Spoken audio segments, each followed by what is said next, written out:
Man, let's talk about something that's affecting millions of us, obesity. And it's more than just weight gain. It's linked to prostate problems, low testosterone, and of course, erectile dysfunction. If you're struggling with any of these issues, then today's video is going to break down a few different points. Number one, how obesity affects your prostate, why it leads to erectile dysfunction, and what you can do today to turn it around. Obesity, prostate problems, and erectile dysfunction all go together, right? Now, this is real science, real solution, so please stick around. So let's start with the prostate. Studies show that men who are overweight or obese meaning 20, 30 pounds over your target weight, are at higher risk for BPH, which is enlarged prostate, and even prostate cancer, higher risk of prostate cancer. But why? I'll tell you why. Higher estrogen and lower testosterone. When one thing is high, the other thing is low. Fat cells, especially belly fat, they don't just sit there. They produce estrogen, right? That's a hormone that lowers testosterone by default. And so low testosterone is directly linked to prostate enlargement and poor sexual function, among other things, right? Your mental, we'll get into that. But chronic inflammation in the prostate, let's talk about that. Obesity causes systemic inflammation, meaning continuous, which damages prostate cells and increases the risk of BPH and prostate cancer. In fact, research shows that men with high levels of inflammation markers are more likely to develop aggressive prostate cancer. So it's a big deal here, right? Obesity also has an effect on your insulin resistance. Obesity often leads to insulin resistance, meaning your body struggles to process sugar properly, right? High insulin levels promote prostate growth and increase the risk of diabetes, which also affects sexual function. So more fat equals more risk of prostate disease and erectile dysfunction by default as well. So let's talk about a major side effect of obesity, erectile dysfunction. Did you know that over 70% of obese men struggle with some level of ED, erectile dysfunction? Poor blood flow equals weaker erections. Can't get around that, right? Proper erections depend on blood flow. That's really the basis of the power. But obesity leads to clogged arteries, high blood pressure, and poor circulation. So if your blood can't reach the parts where it needs to reach, then getting and maintaining an erection becomes much harder. No pun intended. But sorry about that. This is a serious matter though. So low testosterone equals low sex drive as well, weaker erections. Testosterone just isn't about muscles and energy. It's essential for your drive, your sex drive, and your mental capacity and erectile function.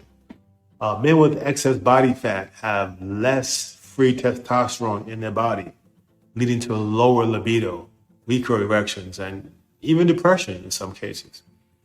Higher cortisol equals more stress and ED. Cortisol is a hormone, right? Obesity increases cortisol. That's the stress hormone.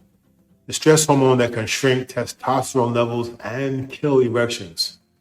Men with high cortisol levels also suffer from fatigue, mood swings, and poor recovery after intercourse. And you can't, you're groggy, So here's the good news. You can turn this around. Even with just losing 10% of your body weight can dramatically improve free testosterone in your body. It increases blood flow and increases your prostate health. We only have one health. We got to take care of it, right? This is what I'm here for. So first thing first is in a diet, anti-inflammatory foods, fixing your diet, tweaking your diet. We got to focus on whole grain foods like lean proteins and healthy fats.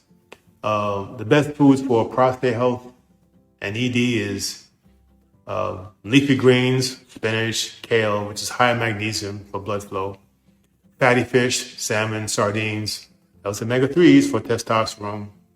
You have pumpkin seeds, which are high in zinc for prostate and sperm quality.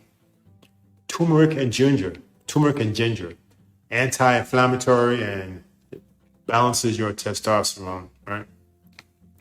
So that's what you're going to eat. And then you're going to avoid things. You're going to avoid processed foods, especially sugar, seed oils, which fuel inflammation and lower testosterone. No soda, fried foods.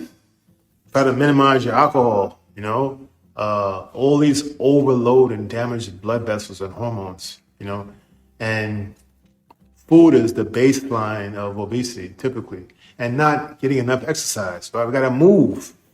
So exercise is key, but you don't have to join a gym. Start with a brisk walk every day in the morning. Body weight exercises. Body weight squats and stretching. The best workouts for prostate and testosterone are squats in the morning and squats before you go to bed. That boosts your testosterone naturally.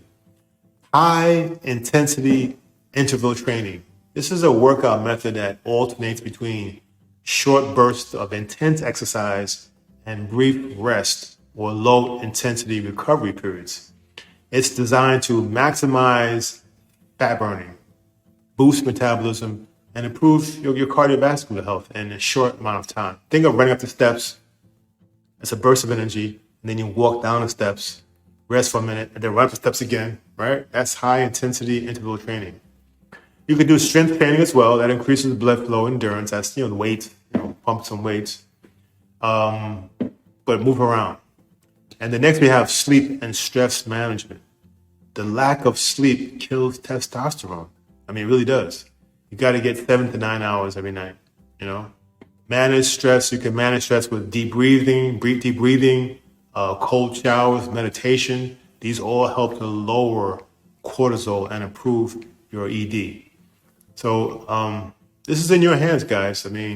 Obesity isn't just about looking good, looking slim.